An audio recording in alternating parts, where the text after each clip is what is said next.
So I've argued that the United States in the 19th century is in large part in an epoch of convulsion. One author has titled a book documenting American history in the 19th century as America being in the throes of democracy. So what does it mean to be in the throes of democracy, and is that a good thing? Well, I've mentioned to you this paradigm of looking at the world both ideationally, what are the ideas that influence the way we think about it, and its material makeup. What material interaction do we have within the world? And the United States as a country is developing ideationally after the Civil War, and it's also developing materially.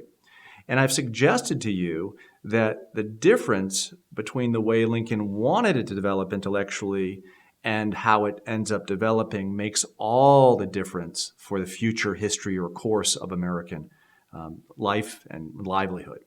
So let me kind of take a step back and kind of explain what I'm saying with that statement. If you had to encapsulate what Lincoln was as a political leader and as an intellectual leader, you would encapsulate it in the following way. Lincoln is what you would call a constitutional liberal. What does it mean to be a constitutional liberal? It means to be a believer in ordered liberty. You see, human beings ought to be free to pursue a certain course of action, but there ought to be an order or structure to society as they go about doing that. Hence, the constitutional republic that we live in, its representative institutions, etc. That constitutional republic faced a crisis during the Civil War. And as I mentioned, many intellectuals thought less of the constitutional republic because of it. They thought less of the institutions that had been put into place by the Founding Fathers. And they wanted to replace those institutions with a new way of thinking about life, human nature, etc. So I want you to think along the following lines. If you think about the world that we live in, we have a conception of four major components of the world that we live in. First of all, we have a conception of what we would call God, or what others would call the supernatural. So that's one part of the universe, of the cosmos that we live in. Secondly, we have a conception of nature, that which God has created.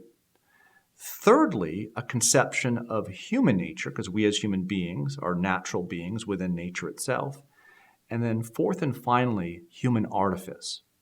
What's human artifice? Human artifice is the thing that we create as human beings. So much like God created nature, human beings are capable of creatively bringing things into the world, bringing art into the world.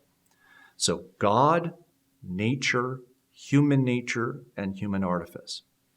How did constitutional liberals like the Founding Fathers and Lincoln view this metaphysics regarding politics? Well, they were human beings, and they'd spent a lot of their time trying to understand human nature and what we were capable of. They were also artists. They were statesmen. They were founders. They drew up documents that kind of laid out the political architecture of the country. But they laid out an architecture for the country based upon what they thought men were capable of. There are angels in our natures, but there are also devils that define who we are. And no amount of human artifice is going to overcome the fallen nature of man. The best thing you can do is create a constitutionally liberal republic that allows people to be free and to pursue the glorification of God or pursue human flourishing.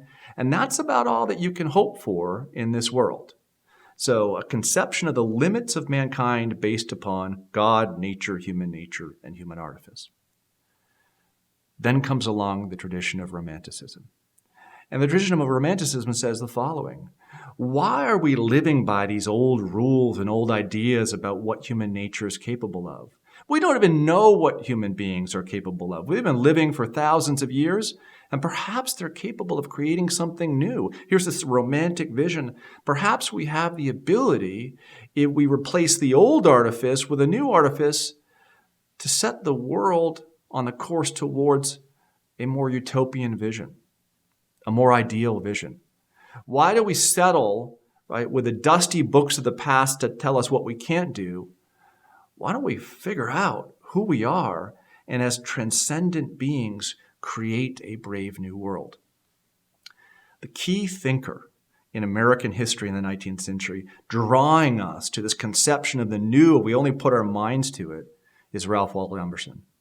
Emerson is poet, is a writer, essayist, speaker on a lecture circuit, who comes to really predominate the minds of many a young individual in the United States in the 1830s, 40s, 50s, and 60s.